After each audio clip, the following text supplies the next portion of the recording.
Welcome to the Call to Rise, the podcast for sacred rebels, visionaries, and conscious changemakers.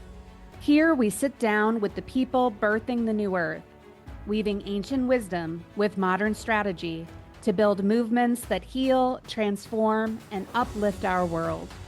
I'm Mackenzie Darling, your host, inviting you into honest conversations, practical tools, and hard-won wisdom to awaken your power and to inspire you to answer the call to rise and to meet this moment in history.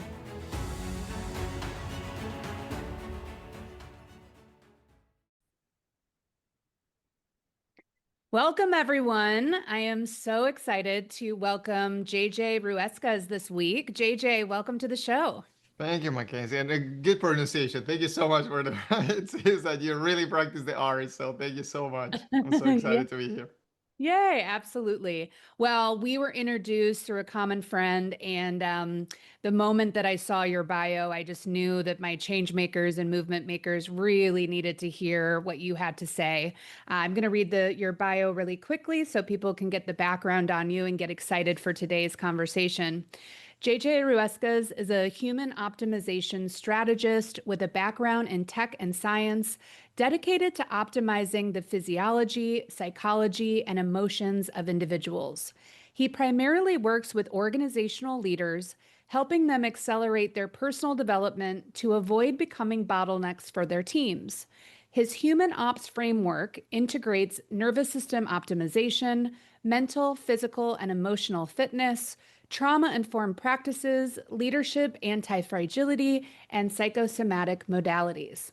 So, hopefully, y'all can see why I brought him in here because we really need to get in right relationship with our humanity and our calling. My movement makers have a lot to do in their life. And so, your medicine of really getting that balance between optimization and taking care of your health and wellness is so important. So, welcome. Thank you so much. Thank you. Really appreciate it, Mackenzie. And it's interesting that you mentioned taking that balance because at some point, the optimal thing to do is to take care of oneself. Right, exactly. Exactly. Yeah, absolutely. Yeah. And sometimes we can forget about that when we've got this big calling. Easily, Very, very easily. easily. Exactly. I would love to start the conversation with what got you into this line of work? First of all, burnout, Okay, so of you know course. from direct experience. Uh-huh. Yeah, it's not that I said, hey, let's research about burnout. It's just it happened to be. Now, it's not that it happens. What it happens nowadays in corporate world where I used to be a tech leader in tech. How burnout happens is so, oh wow, I know. It's like there is no way to define when a person is awake and then you're falling asleep. It's like there's no on and off, right? It just happened to be that you sleep into dreamland. Well, in Mhm. this case, you happen to be that you sleep into burnout. And it was because of not taking care of oneself, or I would say even not listening to the signals that the body was sending, that the body was sending, that other people were sending. And like so by not taking care of those or by not listening to those signals, the pay and any person price pays is the price any person pays, I should say, is Mhm. burnout, right? Mhm. And so it was not only the full exhaustion of physical, mental resources and vitality. I would say mostly, Mackenzie, it was a soul or an emotional exhaustion, Mhm. meaning I the meaning that I have given to the work that I was putting on at that time was gone. Mhm. And so that was what I call nowadays the meaning crisis, an individual meaning crisis. We may have been going through a societal meaning crisis, a civilization meaning crisis at some point, but that was an individual meaning crisis. And so but I used to do this and now I don't find satisfaction in that. I would say it is a very, very profound burnout stage that I'm seeing more and more in people. So, Mhm.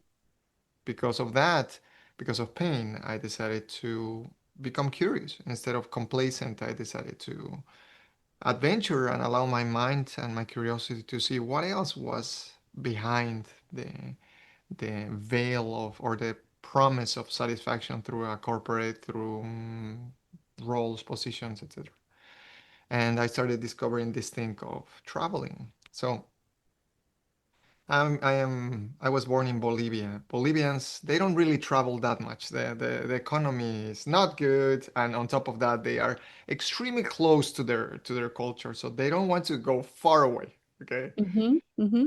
And so the moment that I discovered other cultures, I was always fascinated by other ways of seeing life. And it happened to be that even as a tech leader, I had the chance to become, I decided to become a digital nomad.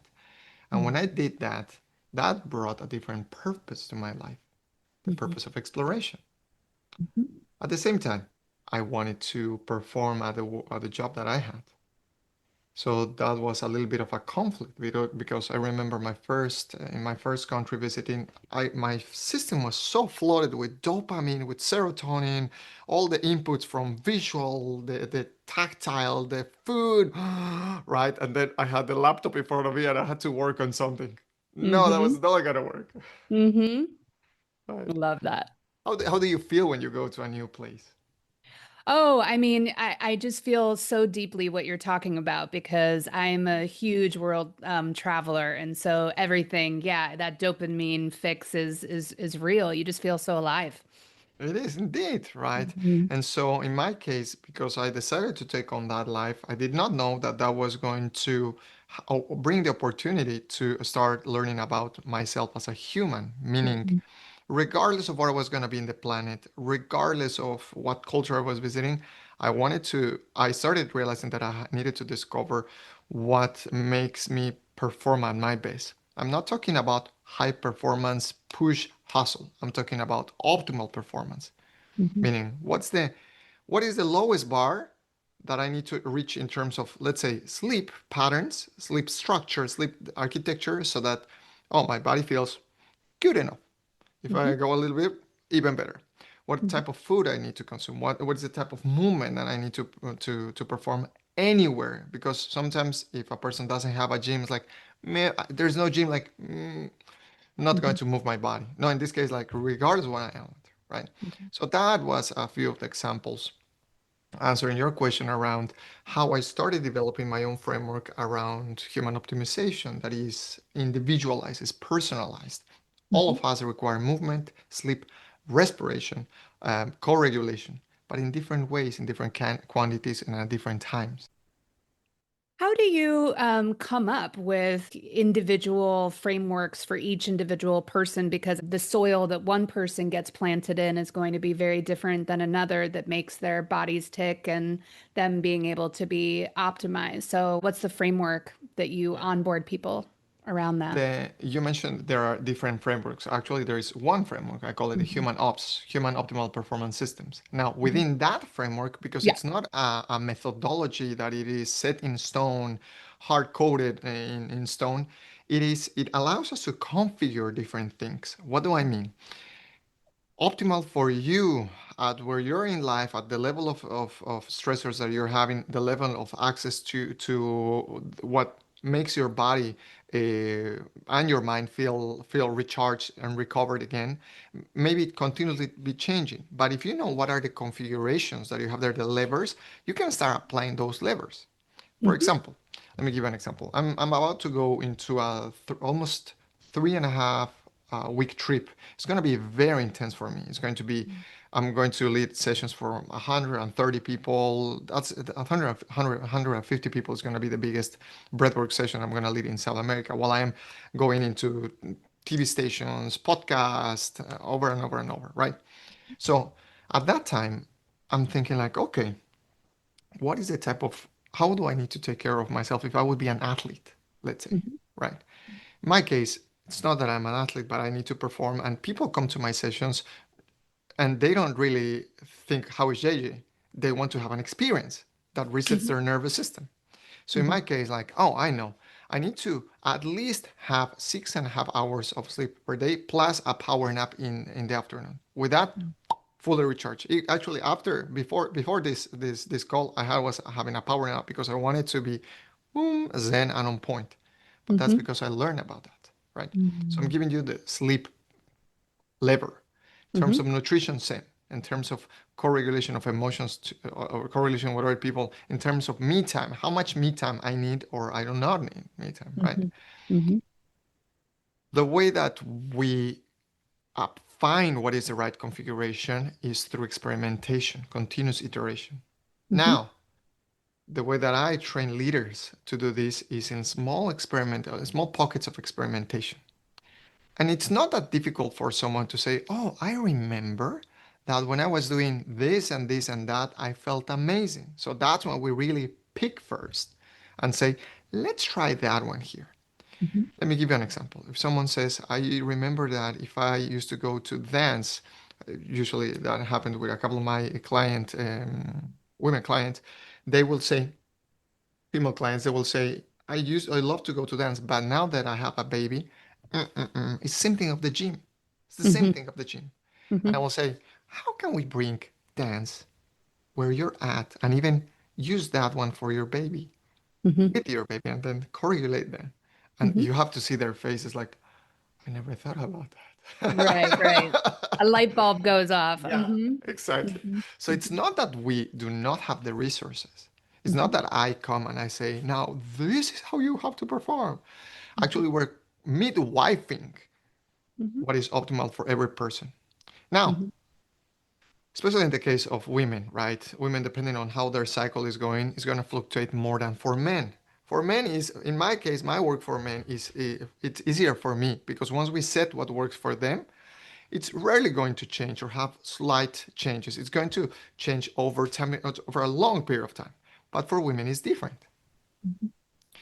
What it happens sometimes is that women start playing with the manual for men, and they say, "Oh, it doesn't work for me," Mhm. and they try to fit something that is not designed for them. So I tell Mhm. them, listen. First, listen not to me, listen to your body. Mhm. How many times I've had this conversation? I have no idea with women, especially leaders, because they want to make change, create an impact. Mhm. And they find they have one gear that is the fifth gear. I want to talk about that leaders, they just have this way of pushing through. And so can you talk about Yeah. that and having a better relationship with not pushing through and really listening to your body? I am also in that same boat, by the way. I'm Yeah, so am very I. good at. Absolutely. Hmm. Let me know if you relate to this. I am very good at finding the gas pedal. Terrible at finding the brake. Yeah, Terrible. you and I are one and the same. Well, it's that type A personality. Absolutely. Yeah. You want to get So shit done. let's talk about not only about listening to the body, but also listening to the emotions and listening even to the mind. But it's not listening with the thing that the listeners are using to process my words right now. It's with something bigger than that. Mhm. What do I mean? Listening to the body is easy. People think that we are disconnected. We are actually connected. If we would not be mind body connected, we would not be able to feel hunger. We will not be able to, we will pee our pants, Mhm. literally, right? It's Right, like you feel right, the urgency and you go to the restroom. That means that you right. are connected. Hmm. Maybe a weak connection, but it's still connected. Hmm. Now, one thing is, and that is when we start getting into interoception. Interoception is the capacity of a person to detect the interoception is basically the language of the body. If for me, when I feel stress, I can feel the tension in my traps and I can feel my head starting to like get very tight. So my body is sending information. Hmm. I may not consider it information in terms of words or 0 1, but it's sending a physical sensation. So I'm like, oh, okay, okay. Step out. This is what is happening. Okay, cool. Another one, listening to the emotions. Rarely a leader will stop to assess how are they feeling. Not talking about the labels and sensation, because sometimes many of the leaders I've worked with are emotionally illiterate. They have only Hmm. two emotions, good, bad. Right. Hmm. Right? I'm talking about like, okay, yeah. It reminds me like, oh, and that's an emotion. Right. That's Yeah, another. there's so much more colors that we can be painting in our emotional bodies. And you're definitely pointing to something really important that leadership emotions have been seen as something bad or something that have been a nuisance, where the new form of leadership is really asking for embodied leadership, where emotion and authenticity and connection are really valued. Hands down, hands Hmm. down, because um, research, for example, Dr. Roberto Damasio, this neuroscientist, he has a book called The Descartes Error. He talks about Descartes was, I think, therefore I am. And he Hmm. says, I think that was wrong. It is, I feel, therefore I think, and then I can, and then I am. I love that. Yep. And Because so accurate. exactly. And Hmm. so the even if we would remove a person's mammal mammal brain, it's called the brain of the emotions, where emotions get processed, and still remain with the same IQ, the person would still remain with the same IQ, but emotional decision processing will go terrible. We will Hmm. not be able to make a decision between should I wear this thing or so the IQ and the emotions are different things. And so when a leader is not understanding or is not connected or is not even observing what is the sensation that is happening, they are missing so much on how much they can do with their mind. Now the third thing, the listening to the mind, that is, for example, in my case, and I would like to ask you, Mackenzie, how does it feel in two situations? When I'm feeling stressed, I can notice the narrowing of my thinking. I Hmm. start thinking in black and white, Hmm. in survival and threat. Hmm. That's how I think. And when the mind is relaxed, oh, I can see like connections all over, like, oh, but that makes complete sense. Like things start to Hmm. flow. How does that work for you? Oh, I mean, that completely speaks to me in such a deep way. And I actually, the way that I feel it physically is that I get a lot of brain fog too. When Mm, I'm like overwhelmed, it's either brain fog, I get really, really foggy, a lot of fear. And that's something that I work with my movement makers and change makers is having them go from the head to the heart and realizing that those two places have very different answers for you, especially when you're stepping into leadership. It's like that fear and that fog can come rushing in very quickly because the brain is there to keep you safe. But the heart is feels just so much more expansive and really is where your core truth lives. mm. And I would invite also listeners to listen even to the gut, a third one. Hmm. I feel like the gut is an interesting one because I feel like the gut is the culmination of the head and the heart, right? Mm. Yeah. For me, it's like that. For me, it's like Hmm. that. Hmm. Yeah. Yeah, I agree. So in essence, not going all the time in fifth gear trumps or like blocks the connection to those other two systems, the gut and the heart. Hmm. And so they start feeling stagnant, and then they start like eroding, and then what happens like boom, they take over, Hmm. Hmm. and dramatically they'll take over because the mind has been overriding. That's called overthinking, thinking override. Hmm. Now, one thing to clarify, Mackenzie, before this idea leaves my mind is that that doesn't mean that the mind is the enemy, or that doesn't mean that we should not override our physical sensations.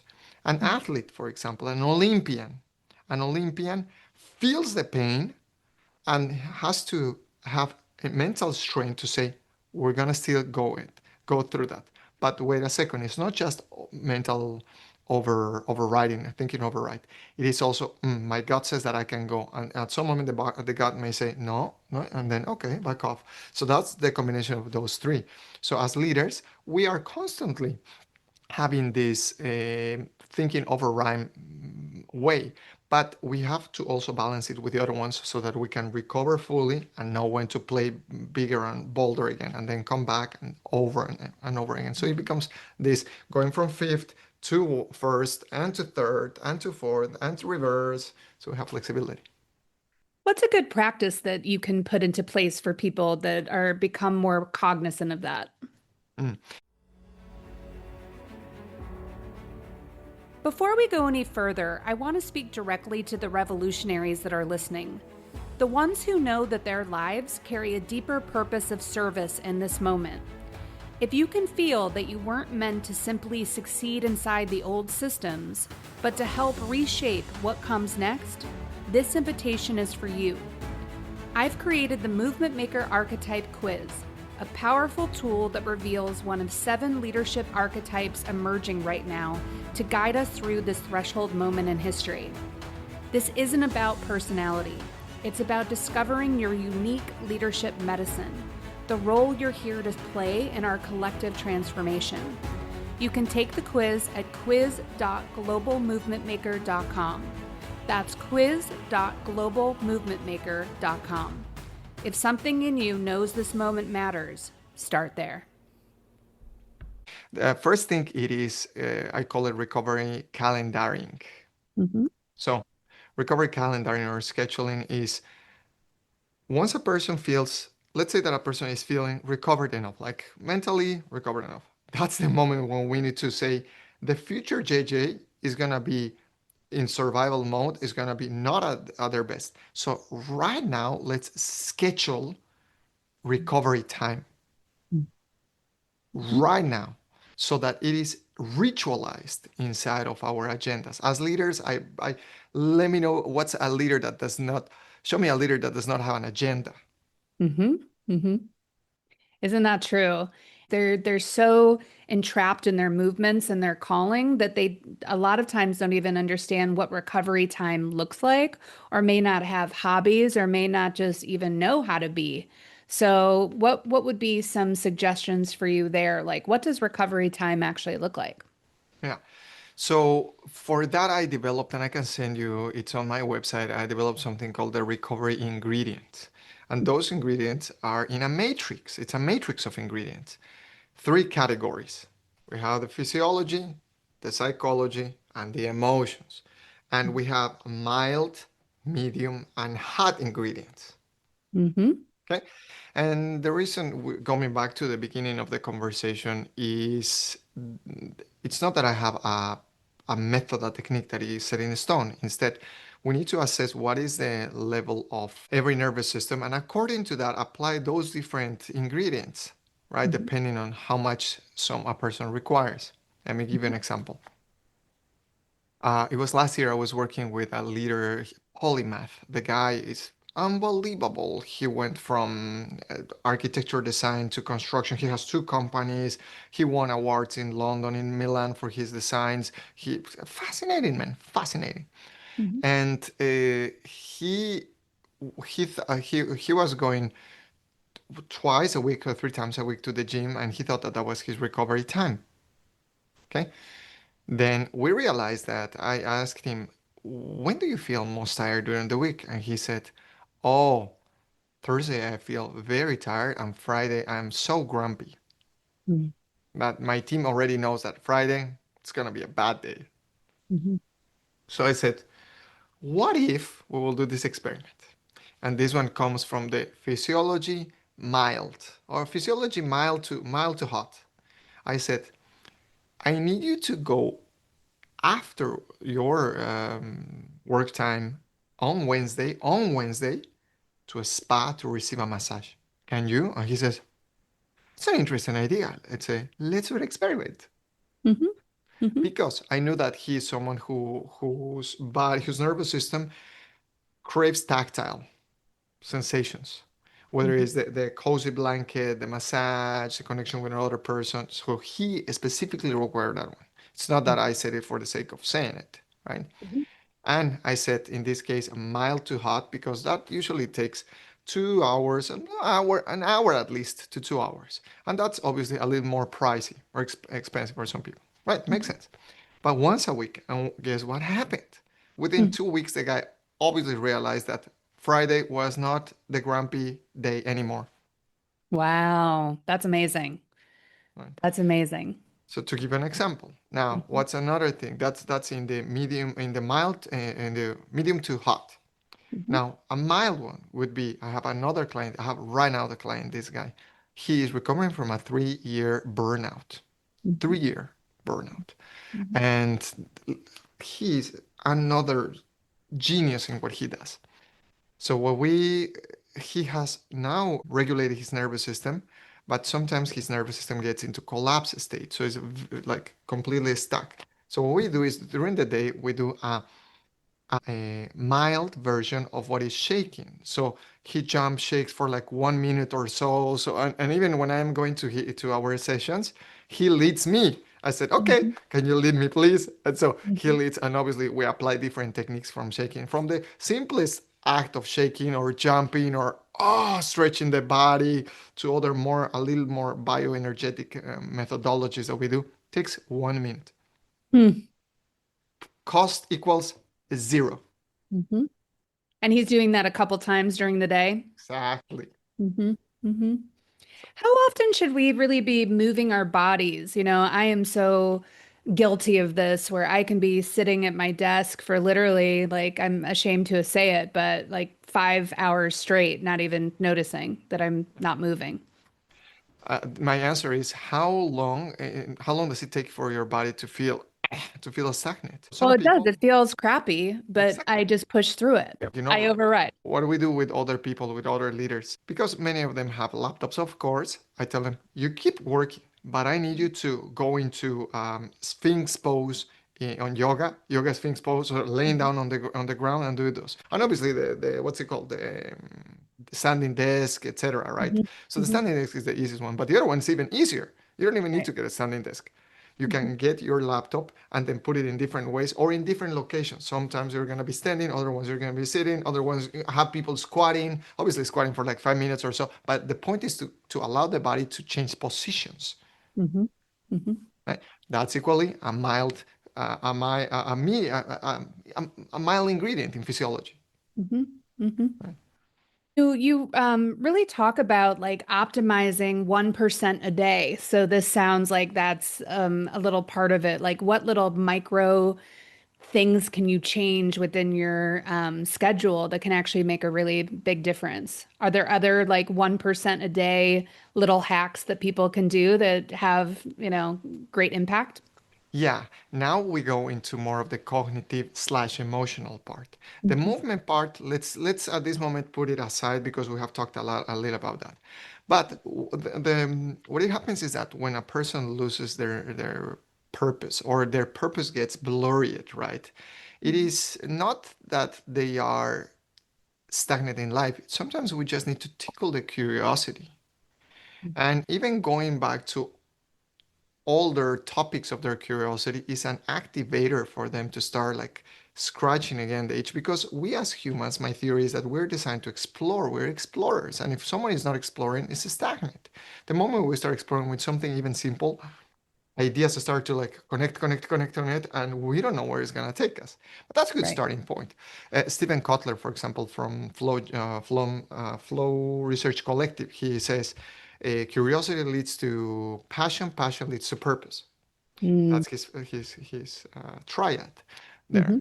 And so I normally ask people, how did you start? What was it that started your movement? Mhm. And they will say, oh, usually it's with a painful situation. It's Mhm. because this is what happened at this time, and so I decided, or a part of me decided that that was never going to happen again. Mhm. And so this person started learning and learning and learning and learning and learning until he or she acquired enough expertise and knowledge to start creating a movement, Mhm. right? And so sometimes when they get to the other end and they have created a movement, then it feels like when you reach to the peak of the mountain, and now what? Right. Right? Right. And that is when the meaning crisis happens. Now Mhm. what? Mhm. So at that moment, that was when I go and I would say, okay, so what's something else that you're curious about? Mhm. Mhm. And let's do a mini experiment. And they will look at me like, what? I said, what about in 10 days if every day you will learn just for 10 minutes about this topic? And they Mhm. will do the math in their minds. Yeah, I think I can do it. And the next Mhm. thing you know, they're spending hours in something that Right. makes them feel alive. Well, it's just the same thing as like the hardest thing about going to the gym is going to the gym. Once you get to the gym, you're going to be there for, a good hour. So, some trainers of mine have been like, just get to the gym and like do 15-minute, squats. And then by the time you're there, where it's like, well, I might as well go to, over there and do this and over there to do that. So it's the same thing with that curiosity. You get them on that path. So Hmm. that is what I call it, optimizing 1% every day, because optimizing for me is not this idea of continuous improvement for the sake of continuous improvement. I Hmm. mean, that is in itself a bottomless purpose. Hmm. Right, well, it's optimizing everything. I'm like, dude, are you crazy? You want to optimize your sex life? No, you want to make it slower. Right? Right. Something like this. Like, don't optimize that, right? Or find Hilarious. better ways to relate would be another way to optimize. Right. Right. And Absolutely. everything, productivity, Mackenzie, for me, is not just doing things faster and more effective. It is being so present that you can savor what is happening in the moment. Hmm. Right. Hmm. Regardless of the stress, I mean, as I told you, I'm going to Bolivia, and today I have had at least 9 meetings. We have 2 Instagram lives. I was present with them. I took my power nap. I was able to get a little bit of time for eating, but that eating was like, right. Hmm. And I enjoyed the rest of the process. That doesn't not mean that my body did not get exhausted. Obviously, I need to take care of the body later, and to nourish it the way that the body wants, not that the way that the mind thinks that it wants, but the way that the Hmm. body wants. Hmm. Hmm. And so, how do you really listen to what the body actually wants? Does your body know what it wants to eat and the best way to move? How can you really deepen into that and listen to that? Yeah. I know we talked a little bit about that before, but can Yeah, you and talk a little are more? you familiar with the concept of interoception? Or is your I audience? am, but I Yeah, would go a little deeper into that for people that may not know. yeah. So the beginning is also like learning a new language. You may have a few words, understand thank you, where's the restroom? I don't know. Give me the check, please. Something like that, right? That's the connection with the body. Now, the more that we start doing little experiments, and this is tricky because imagine this, our society, eating here is even dangerous. What do I mean? We have genetically changed, engineered food to hack the taste buds. Hmm. If I just follow if I air quote follow what my body says, I would be dumping peanut butter in my mouth all day long. I will be Right. That's cracking up why I with asked the peanut butter. question. Exactly. So Hmm. now that is when wisdom comes, Hmm. and also that part of experimentation. What would happen if I go into my what my body wants at this moment has been conditioned, let's put it that way. But Hmm. let's do it strategically, right? Sometimes some people will add the guilt, or that, why did I do that? I would say, okay, do it for 3 days or 5 days, let's say, and let's see how you feel. Hmm. And after that, let's stop, let's do a retrospective and see how your body feels, how you felt. Did you feel also feeling not only physiologically, but also emotionally? Is there guilt? Is Hmm. there, what is it? What's going on there? Right. But starting to actually connect with what really works and what doesn't work. It's like a baby. A baby when grabs something like, it sucks and I will put it away. But they have tried it. Right. And they sort of think, oh, and they feel like this. Now, going back to the point of for example, food right now, right? We feel it the moment, I can feel the moment that I am eating too much sugar. Oh, within 1 minute, I will feel my gut like, no, dude, it's gonna be like Hmm. that. And so it's my decision to go Hmm. for it or not. Hmm. Now it becomes a cognitive decision. Hmm. And you can also put guardrails around it. It's like, yeah, I'm gonna have a little bit of sugar. Why Hmm. not? Sure. Right? So that Sure. is a little bit more of the connection, because the moment that we train the body also sends us information. So we're creating an ally relationship, mind and body. A book, fantastic book around this is The Hour Between Dog and Wolf, The Hour Between Dog and Wolf by John Coates. Highly recommended this book. Every episode of the Call to Rise podcast is about the changemakers and movements reshaping our world. But the podcast is just the beginning. On my Substack, I open the door wider, sharing my personal journey with movement makers, the wins, the struggles, and the behind the scenes rituals that help leaders birth what's next. If you're ready to go deeper into the frameworks and practices you hear me hint at here, join me at globalmovementmaker.substack.com. Wonderful. Awesome. Yeah, I'll put that in the show notes for folks so they can check that out as well. I'm going to divert the conversation a little bit because I remember that you have a tech background and I would love to hear your thoughts. I know you also do some biohacking, and so I'm interested in the culmination of your work and the rise of AI and how people might be able to use AI to optimize their health and their performance. Yeah. Whew. Oh, Big Mackenzie, this is topic. such a topic. I'm coming from last night from I was invited to an investors dinner when they brought two of the top experts in the US in AI to talk about it.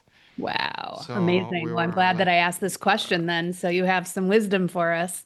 I still have to digest that information. Still, it still has Uh-huh. to land. And I am obviously an evangelist of using technology. I myself, my team uses so many AI tools. Mhm, One of the things that I do though with my team and with myself is experimenting with how much critical thinking we need to delegate or how much we need to use critical thinking. We can outsource thinking, but we are learning more and more how much of that thinking we need to outsource versus how much critical thinking we need to use. Okay. mhm, So um, the way that my team at least uses AI is not naive, it's not very amateur. What do I mean? We have already developed our own custom AI agents that help us in specific tasks that have been trained with our data. And we're using also, for example, I'm starting to use an AI that is not in the public market right now, but it is a copilot for CEOs. Oh, this is amazing. I should send you this one. Yeah, okay, you're gonna be one of the first people. It's called SageFrame.ai. Sage Sage frame AI. SageFrame.ai. Yeah. And so what this thing does is basically is a Copilot for leaders, and it is based on principles. So it is a principle-based AI, Mm-hmm. and it's not chatty. It's not going to tell you, Mackenzie, do you want to give you this other information? Do you want to? No, no, no. Like to the point. Voila. It's like Mm-hmm. an advisor, an old advisor from a king, right? Cool. That's a very way different to relate to chat GPTs, for example. Mm-hmm. Right? Nothing wrong with GPT, but I know that GPT, for example, is not my favorite. It's my second favorite. I personally use Claude because it's less conducive to getting me there. We use different tools in different capacities. We use Gamma AI for presentations, GPT for some operational stuff. We're using more GPT also for answering replies. Right now, since we're promoting this big event, we're having so many people coming. Customer support is not going to work. So we have GPT or we have bots, agents that we have created that know how to reply. And then when it's needed, they can tell them, hey, do you want me to hand off to a human? They will say yes. So we are starting to co-regulate with AIs. And last night in this meeting and this investor dinner that I had, the conversation was, how do we get prepared for cohabit with AI intelligences? How do we get prepared to cohabit? And Mm-hmm. my theory is that that is what is happening. Mm-hmm. Did you go somewhere today outside of home? At Yesterday, I went to the grocery store. grocery store. For those who needed Google Maps to use a grocery store, they were Mm-hmm. already using AI, Mm-hmm. meaning AI was presenting options and the person decided to go left or right. So we are so intertwined and we're not realizing that one. Mm-hmm. So intertwined, Mm-hmm. right? And so now it is how do we train this emergent intelligence with values? And this is going to be tricky because Mm-hmm. it's forcing us as humans to refine ourselves first Mm-hmm. and then what I call cyber regulate Mm-hmm. with AI, right? So what do I mean cyber regulation? I'm talking about three things. First, or let's call it co-regulation is, or self-regulation is when I'm assessing or regulating my own system, right? Understanding the messages from my body, understanding my mind, understanding my emotions, listening to.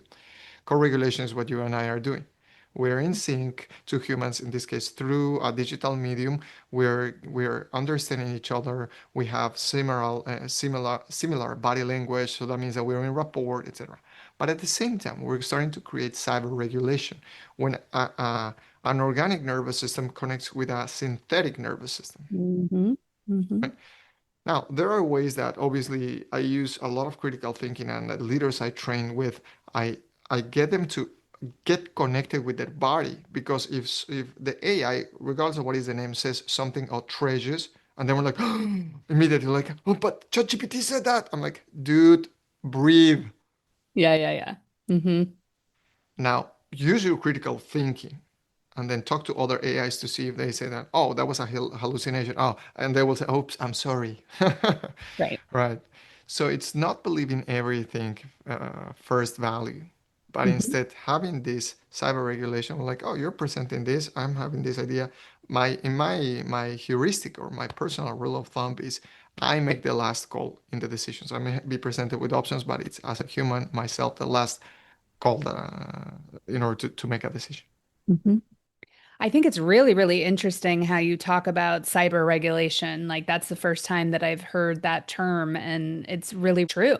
That we are interacting with these, ChatGPTs and all these other cyber systems. And it's going to be, as you say, like we're going to be living in that world more and more and more. And to be awake to that is important. And I think it's really interesting that we get to program them with our values. And I think, speaking of movement making, a lot of my job is educating people on what's the difference between building a business and building a movement. And one of the biggest differences is it's values aligned is a movement, Mhm. right? Like businesses are just profit bottom line, but movements are what do you stand for? What are your values? And what are you co-creating to have other people believe in what you're trying to, bring to fruition? So I think that that's really exciting that people are getting more in tune with their values through cyber relationships. Yeah, and tools like AI also reflect the way that we, as you mentioned, the way that we're programming them, meaning relating to them is a type of conditioning, right? Even we're doing that with humans. If I behave one way, then other people are going to get conditioned to see me behaving in that way, Mhm. right? Like this leader that I was telling you, he was a happy guy until Friday. Mhm. Mhm. Conditioned everyone that he was going to be grumpy on Fridays until he had to rewire himself, work on himself to recondition the culture of the team. And so similar with Yeah, and this is a great segue because I wanted to talk to you about how like personal optimization can ripple out into collective transformation and how working on a leader can then eventually really ripple out into teams. So can you talk about that? And then also, like, I know that you work with teams to optimize full teams. Like, what does that look like? the way that or why I decided to focus on leaders, to work with leaders in a one-on-one. Obviously, from a business standpoint, it makes no sense because I am the bottleneck, and I cannot scale. If you ask a traditional investor, they will say, you're not, Mhm. because obviously I cannot scale myself. But the point is that I'm not here to reach as many people as I can. That's not me.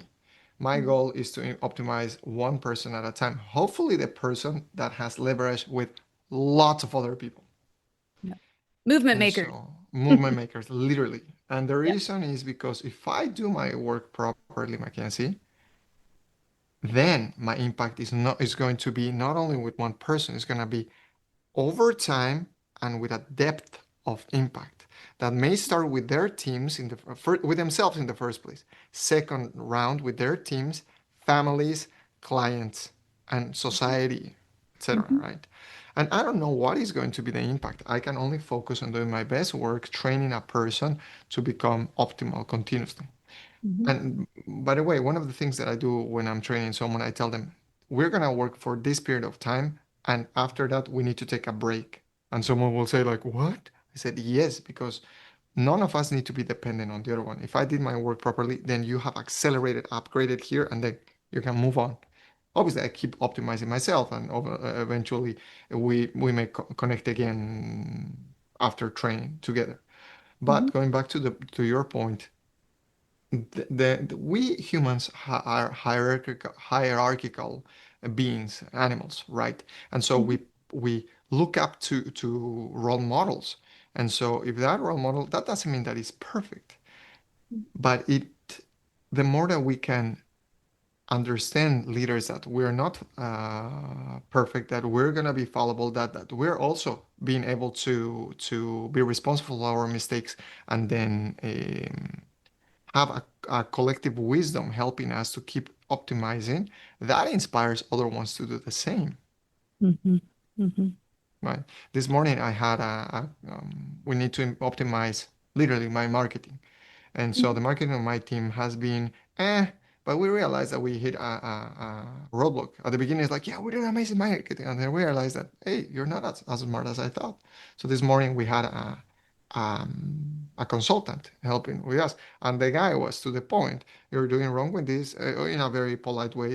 This is not efficient. This is not optimal. This is dysfunctional. And I was going back to be a kid again, like, oh, wow, thank you.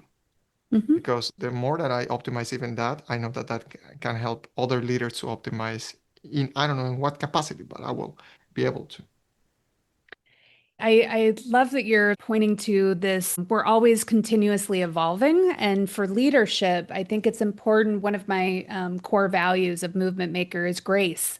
We have to Mm, give ourselves grace and allow ourselves to become, right? Because we're always optimizing, we're always growing, and we're going to make mistakes as we move along. So, and it's only through those mistakes that we actually learn and can, even with working out, right? You have to like break the muscles in order to yeah, make them stronger. yeah, yeah. It's part I see. It's we're just following nature. Right. Each one Well, of we are us is an nature. experiment. We are. Each one of us is an experiment to see if the species is strong enough to survive or not. Yep. Each one of us. Yep. Yeah, it's so true. We're running out of time, and I'm wondering, is there any question that I didn't ask you today that you think is like really, really pertinent for those change makers and movement makers out there? Actually, more than a question that you did not ask, are questions that I did not ask to the change makers. Okay. So one of the questions for change makers in your audience would be, what is my purpose after I have already achieved my purpose? Mm-hmm. Mm-hmm. Yeah, that's a scary one for me, honestly. Yeah, I am going to sit with that in a really, really big way myself. Because from a really young age, I've had this strong calling, and my life really revolves around this strong calling. So I think that that's a really powerful question to ask. Hmm. And another personal question that I asked myself was, what if my purpose is to breathe? We didn't even touch upon the power of breath work that you do. Can you talk a little quickly about that? This is so interesting because the nervous system is so related to breathing. It's like a person does not realize how how much awareness brings just one inhale or one exhale or just even pausing. Mhm. All of the things that we talked about, Mackenzie, today are focused on awareness, the awareness of my physical sensations, awareness of my thoughts, the awareness of myself as a leader, the awareness of myself of what is the purpose of the purpose, etc. Right? Mhm. And so, and for me, how I see breathing practices, specifically optimizing in order to optimize the nervous system, the greatest value is that we just need one breath. What do I mean? We have 60 plus thousand thoughts per day. We have 20 something thousand breaths per day. If we just become aware of one of those words, we have control over all of the above, over the Mhm. 20,000 and the 60,000. Mhm. And that's when we can be a change maker of one Mhm. first. Right. Right. But that's going to be a Amen to different that. episode. The what? But that's going to be a different episode. Yeah, well, you're welcome back anytime. This has been an Thank you. incredible conversation and one that is so desperately needed. And I just really want to applaud you for your Thank you. depth of knowledge. And thank you so much for being on the Call to Rise podcast. Where can people find you and where can they work with you? Wow. Thank you so much for everyone listening so far. The Call to Rise is becoming a movement in itself to help change makers like the rest of us and keep supporting each other. Yeah. Where people can find me at jjruescas.com. That is jjruescas.com. I was Mhm. like, oh yeah, jjruescas.com. And it's so easy to find me these days on online as JJ Human Optimization. My team did a great job with marketing in that regard. So that Yay. got Well, we're optimized. excited to see the evolution of the new marketing and hopefully to have you on again, JJ. And to Yeah, all of thank our you. listeners here, just remember to breathe and just remember to listen to the body that you have and honor it.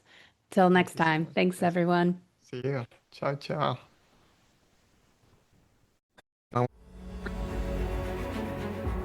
Thank you for listening to The Call to Rise.